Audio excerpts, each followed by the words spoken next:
శ్రీమాత్రే నమ. జయ గురు దత్తాత్రేయ నమ. ఈ వీడియోలో మనం 2024 సంవత్సరం జూన్ నెలలో కన్యా రాశి వారికి మాస ఫలితాలు ఏ విధంగా ఉండబోతున్నాయి అన్న విషయాన్ని మనం ఈ వీడియోలో పరిశీలించే ప్రయత్నం చేద్దాం. మరి కన్యా రాశి వారికి జూన్ 1వ తారీఖు నుంచి సుమారుగా 42 రోజుల పాటు అష్టమ స్థానంలోకి కుజగ్రహ సంచారం ప్రారంభమైంది. అది స్వక్షేత్రగతుడు అవడం వల్ల మరి రాబోయే ఈ జూన్ నెలంతా కూడా ఈ రాశివారు చాలా జాగ్రత్తగా నిర్ణయాలు తీసుకోవాల్సినటువంటి సమయం. అంటే ఈ సమయంలో మీరు ఇచ్చిన మాట నిలబెట్టుకోలేకపోతుంటారు. ఆ కారణం వల్ల అవ్వచ్చు, గతంలో మీరు ప్రామిస్ చేసిన విషయాలు అయితేనేమి, ఎవరికైనా ధనం ఇవ్వవలసి ఉన్నా, అలాగే స్థిరాస్తుల సంబంధించి ఏమైనా లావాదేవీలు మీ కుటుంబ సభ్యుల మధ్య కానీ అన్నదమ్ముల మధ్య కానీ ఉన్నా, ఈ సమయంలో అవి మీకు చాలా ఇబ్బందిని, దానివల్ల మీకు కొంత అపకీర్తిని, ఒక విధంగా అవమానాన్ని కలిగించే అవకాశం ఉన్నది. అలాగే మరి ఏదైనా ప్రమాదకరమైనటువంటి వృత్తుల్లో ఉన్నవాళ్ళు, వాహనాలు వేగంగా నడిపేవాళ్ళు కొంత జాగ్రత్తగా వ్యవహరించడం మంచిది. ముఖ్యంగా వృద్ధులైన వాళ్ళు ఈ సమయంలో ఏదైనా మరి రోడ్డు దాటినప్పుడు, ప్రయాణం చేసినప్పుడు జాగ్రత్తగా ఉండడం మంచిది. అంటే ముఖ్యంగా ఈ మీనరాశి వారికి, కన్యారాశి వారికి కొంతవరకు పెద్దవారైనటువంటి వృద్ధులైనటువంటి తల్లిదండ్రులు ఉండొచ్చు, లేదా అటువంటి వారి బాధ్యత యాక్చువల్గా కన్యారాశి వారు స్వీకరిస్తూ ఉంటారు. వీళ్ళ దగ్గర వీళ్ళ సంరక్షణలో ఉండడం జరుగుతూ ఉంటుంది. అటువంటి వాళ్ళకి ఈ సమయంలో ఇబ్బంది కలగవచ్చు. కాబట్టి చాలా వరకు అప్రమత్తంగా ఉండండి.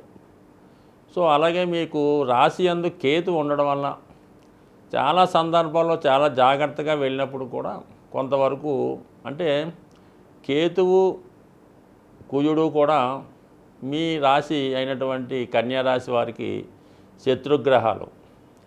ఆ 2 గ్రహాలు కూడా 3వ స్థానానికి అన్నటువంటి అధిపతులు అవ్వడం వల్ల ఈ 2 పరస్పరం షష్టాష్టకాలు రావడం జరిగింది. ఈ కారణం వల్ల మరి కన్యారాశి వారికి ఏదో ఒక అపవాదు, అపనింద, చికాకు వచ్చే అవకాశం ఉంది. కాబట్టి సాధ్యమైనంత వరకు ఈ రాశివారు చాలా జాగ్రత్తగా వ్యవహరించడం, వృత్తిలో కూడా అనుకోకుండా అవమానాలు, ఇబ్బందులు, దగ్గర బంధువులతో విరోధాలు రావచ్చు. సో ఇది విషయంలో మాత్రం కొద్దిగా కేర్ తీసుకోండి. సాధ్యమైనంత వరకు రాజీ ధోరణిలోనే వెళ్ళడం మంచిది. ఇంకా ముఖ్యమైనటువంటి స్థిరాస్తి లావాదేవీలను వాయిదా వేసుకోవడం మంచిది. మరి ఎక్కువగా మీరు విఘ్నేశ్వరుణ్ణి, ఆంజనేయ స్వామిని పూజించుకోవడం అన్నది చెప్పుకోదగ్గ సూచన. ఈ వారం, ఈ నెలంతా కూడా జాగ్రత్తగా దైవారాధనలో గడపండి. వాళ్ళు ఏజ్ని బట్టి, స్థాయిని బట్టి ఉంటుంది. అయితే శని బలం మీకు చాలా బాగుంది. శని జాతకంలో బలంగా ఉన్నప్పుడు, గోచారీత్యా శని బలంగా ఉన్నప్పుడు ధైర్యంగా కష్టాలను ఎదుర్కొనే శక్తి ఇస్తాడు. ఉద్యోగంలో ఎటువంటి ఆటుపాట్లు వచ్చినా, కుటుంబ విషయాల్లో ఎటువంటి ఇబ్బందులు వచ్చినా, దగ్గర వాళ్ళు మీకు శత్రువులుగా మారి మీ మీద నిందలు వేస్తున్నా, ఖచ్చితంగా ధైర్యంగా నిలబడి న్యాయం కోసం పోరాడి చివరికి మీదే విజయాన్ని సాధించే ధైర్యాన్ని శని భగవానుడి ద్వారా మీరు పొందబోతున్నారు. ఇది కూడా మీకు అనుకూలించే అవకాశం. కాబట్టి దీని గురించి ధైర్యంగా ఉండొచ్చు. అయితే గురు దృష్టి మీకు మరి భాగ్యస్థానం నుంచి మీకు గురు దృష్టి మీ మీద పడడం వల్ల ఖచ్చితంగా మీకు దైవ అనుగ్రహం ఈ నెలంతా లభించే అవకాశం ఉంది. కాబట్టి మరి సమస్యలు వచ్చినప్పుడు కూడా అవి సునాయాసంగా పరిష్కరించే అవకాశం ఉన్నది.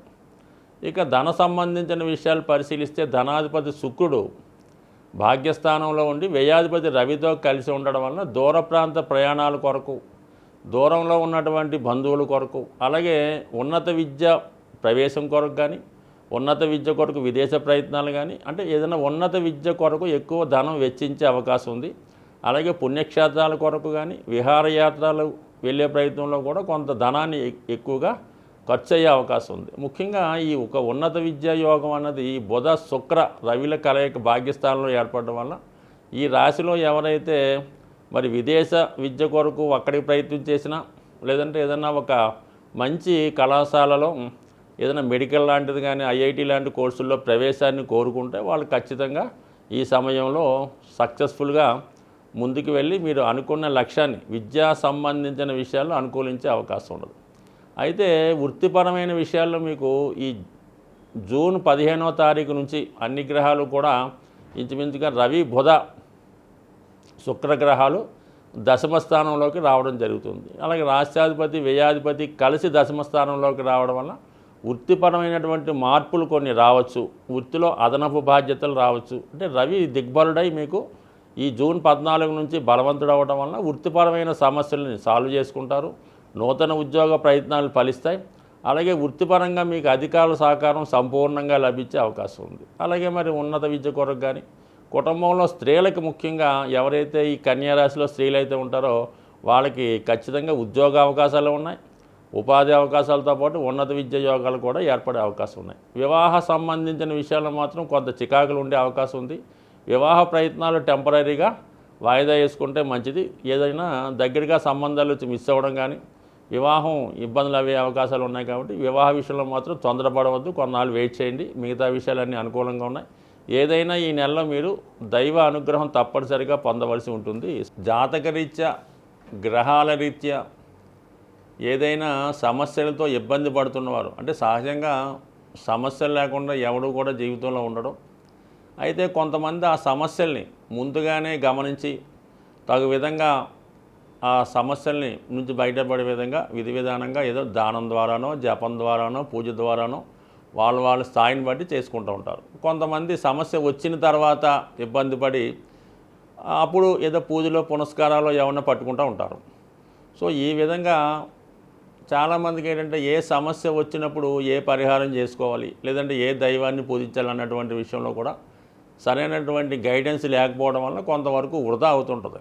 అయితే ఈ నెలలో ముఖ్యంగా జూన్ నెలలో అన్ని రాశుల వారికి శాశ్వత పరిష్కారంగా ఈ జూన్ 6వ తారీఖున శని భగవానుడి జయంతి రాబోతుంది. సాధారణంగా ఏదన్నా ప్రత్యేక దినాల్లో మనం ఆ ప్రత్యేక దైవాన్ని పూజించినప్పుడు ఆ ఫలితం సంవత్సరం అంతా కూడా ఉండే అవకాశం ఉంది.